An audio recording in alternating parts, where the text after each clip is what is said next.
Hello नमस्कार मेरे विद्यार्थियों। देखिए आज हम लोग संधारित्र की धारिता टॉपिक के अंतर्गत बेलनाकार संधारित्र और जो गोलीय संधारित्र है उसकी धारिता ज्ञात करेंगे। देखिए पढ़ने के लिए तो हिंदी मीडियम में पढ़ा रहा हूँ मैं आपको, लेकिन कुछ टर्म इंग्लिश के यूज़ करते चलिएगा तो थोड़ा सा आगे आपको बढ़िया लगेगा या कुछ टर्म तैयार हो जाएंगे। देखिए हेडिंग है, सबसे पहले जो टॉपिक का नाम है वो क्या आप डालेंगे तो देख लीजिएगा, बेलनाकार संधारित्र। ध्यान रखिएगा नाम क्या है, बेलनाकार संधारित्र की धारिता। बेलनाकार संधारित्र की धारिता, आइए इस पर बात करते हैं। देखिए भले ही आप हिंदी में पढ़ रहे हैं लेकिन इंग्लिश के कुछ टर्म तैयार रखें। इसकी इंग्लिश अगर लिखना चाहें तो लिखेंगे capacity of cylindrical capacitor. Capacity of cylindrical capacitor. आइए हम बात करते हैं सिलेंड्रिकल कैपेसिटर पर। तो एक हम लोग सिलेंडर लेंगे जो दो प्लेट से मिलकर बना होगा, वो दोनों प्लेट्स भी सिलिंड्रिकल हैं। कुछ इस तरीके से डायग्राम बनाएंगे, देख लीजिएगा आप अच्छे से। There are two hollow cylinders in this way. आप देख लीजिएगा मैं दो सिलेंडर बना रहा हूं और दोनों का सेंटर या एक्सिस सेम रहेगी इस तरीके से। ये हमारा जो सिलेंड्रिकल कैपेसिटर होगा यानी कि बेलनाकार संधारित्र होगा, इसकी दो प्लेट्स हैं, ये इसका कॉमन एक्सिस है यहाँ पर। ये बाहर वाली जो अपर प्लेट है इसकी रेडियस आप ले लीजिएगा b, और जो अंदर वाली है उसकी रेडियस यानी कि त्रिज्या a ले लीजिएगा। हम लोग क्या करेंगे, अंदर वाले सिलेंडर को किसी बैटरी की प्लस प्लेट से जोड़ देंगे, धनात्मक प्लेट से जोड़ देंगे, जिससे उसके अंदर धन आवेश आ जाए। देखिए इसकी सरफेस पर पूरे में ये धन आवेश वितरित हो जाएगा इस तरीके से अंदर वाले सिलेंडर में, और बाहर वाले सिलेंडर पर इंडक्शन की वजह से, प्रेरण की वजह से माइनस चार्ज आ जाएगा। दोनों तरफ ऐसा होगा और बाहरी प्लेट को हम लोग जमीन से जोड़ देंगे यानी भू संपर्कित करा देंगे। इसको अर्थिंग बोलते हैं, अर्थ दे देंगे। लेंथ ले लीजिए अपनी तरफ से, इसकी लंबाई को ले लीजिएगा L। देखिए एक बात ध्यान रखिएगा, हम किसी भी टॉपिक को जब तैयार करें, किसी डेरिवेशन को तैयार करें, किसी आर्टिकल को तैयार करें, तो कुछ स्टेप्स में उससे ब्रेक कर लेने से आसानी से तैयारी हो सकती है, आसानी से वो याद रहेगा आपको। इस डेरिवेशन को हम कुछ स्टेप्स में बांट रहे हैं। देखिए पहला स्टेप हम क्या याद कर लें, स्टेप 1 की अगर हम बात करें सबसे पहले, तो हमें एक सिलेंड्रिकल कैपेसिटर बनाना है, डायग्राम बनाना है और उस पर चार्ज डिस्ट्रीब्यूशन करना है। तो पहला स्टेप हम ध्यान रखिए, मेक डायग्राम यानी कि चित्र बनाएं और आवेश वितरण करें। आवेश वितरण करें। तो हमने देखिए यहां पर क्या किया है, डायग्राम बना लिया है, आवेश वितरण कर दिए हैं। तो अंदर प्लेट को प्लस और बाहर को माइनस दे दिया। इनका मान भी रख लीजिए, इसको Q मान लीजिए और इसको माइनस Q। इस वाले पर देखिए, इस प्लेट पर हमने प्लस Q माना है, तो इस प्लेट पर जो आ गया वो क्या हो गया, माइनस Q। तो पहला स्टेप हमें जो याद करना है वो चित्र बनाने के लिए तैयार करना है और साथ ही साथ उनपे प्लस माइनस आवेश दिखाना है। एक बात ध्यान रखिएगा, किसी भी संधारित्र का कुल आवेश सदैव शून्य रहता है। अगर इसका टोटल आवेश देखो तो कितना होगा, 0, शून्य होगा। ठीक है, अब दूसरे स्टेप की बात करते हैं। हमें और क्या तैयार करना है, हमें दूसरा स्टेप जो तैयार करना है ध्यान रखिएगा, वो हमें इसकी जैसे या तो विद्युत क्षेत्र की तीव्रता डायरेक्ट लिख लें या फिर निकाल लें, दोनों तरीके से हम कराएंगे। तो हम दूसरी चीज हम याद करेंगे, वैद्युत क्षेत्र की तीव्रता। वैद्युत क्षेत्र की तीव्रता, आइए हम वैद्युत क्षेत्र की तीव्रता की बात करते हैं।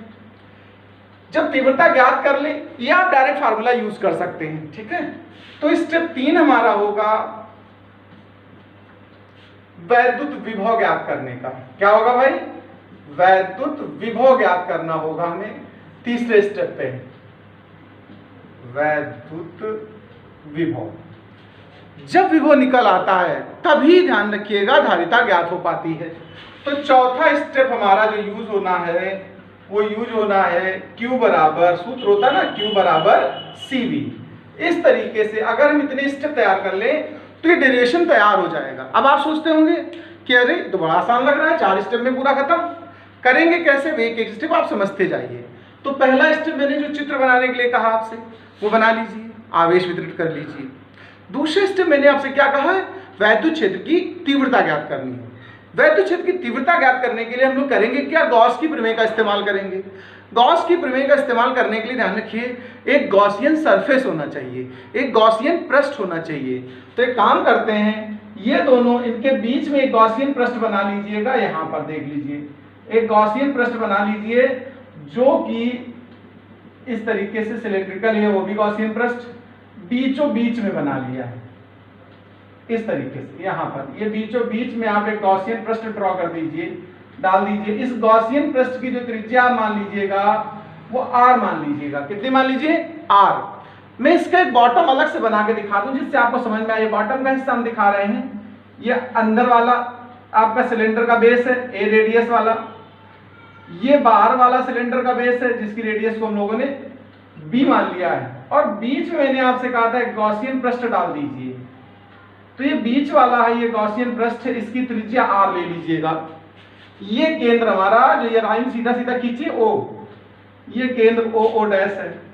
तो हमने ये छोटा सा स्टेप लिया। देखिए अंदर की इस पर हमने जो चार्ज डिस्ट्रीब्यूशन किया वो कितना किया है? +Q।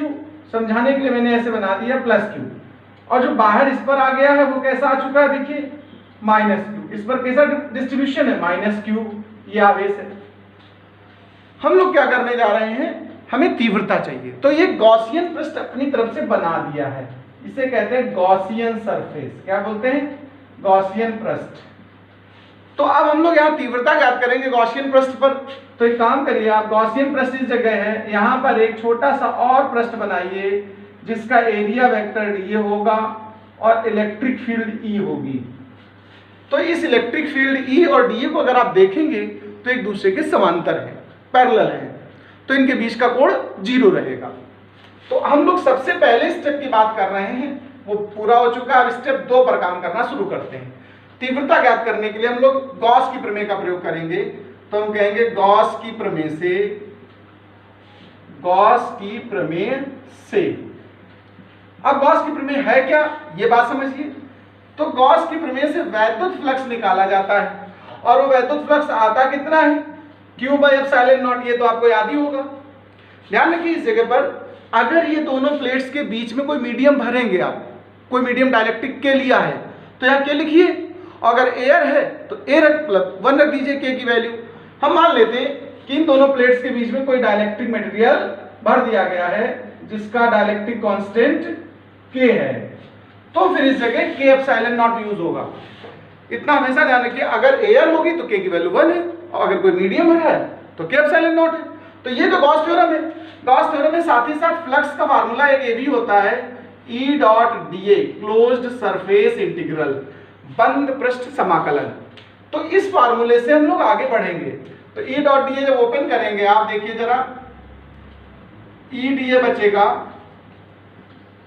और Q/ε0 होगा, क्योंकि जो cos थीटा है वो 0 है। cos मतलब थीटा 0 तो cos 0 की वैल्यू 1। अब यहां से हम लोग इलेक्ट्रिक फील्ड फाइंड करना चाहते हैं, तो dA = Q/ε0 हुआ। अब बात आती है dA की वैल्यू कितनी होगी।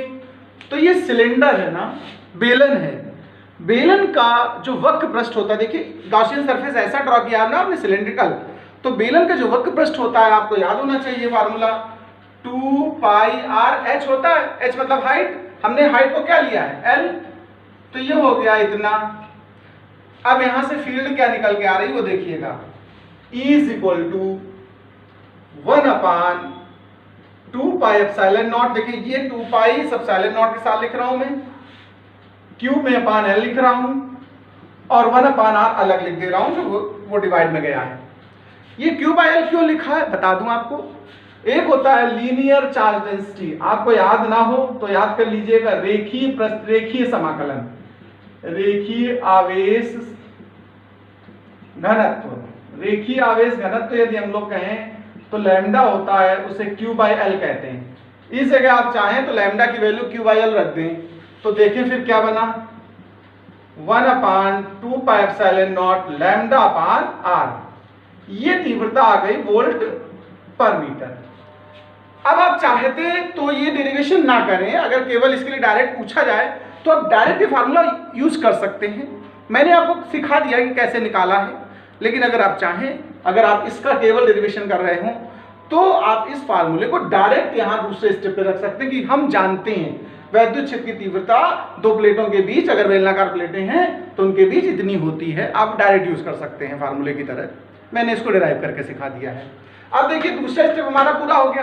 अब हम स्टेप 3 की तरफ चल रहे हैं। स्टेप 3 हमारा कहता है वैद्युत विभव ज्ञात कीजिए।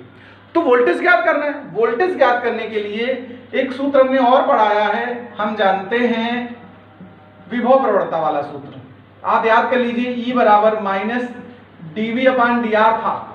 ये डेरिवेशन है वैद्युत की तीव्रता और विभव प्रवणता में संबंध। हम उस जगह पहुंचते हैं, यहां से अगर आप dV की बात करें तो माइनस E dr हो जाएगा।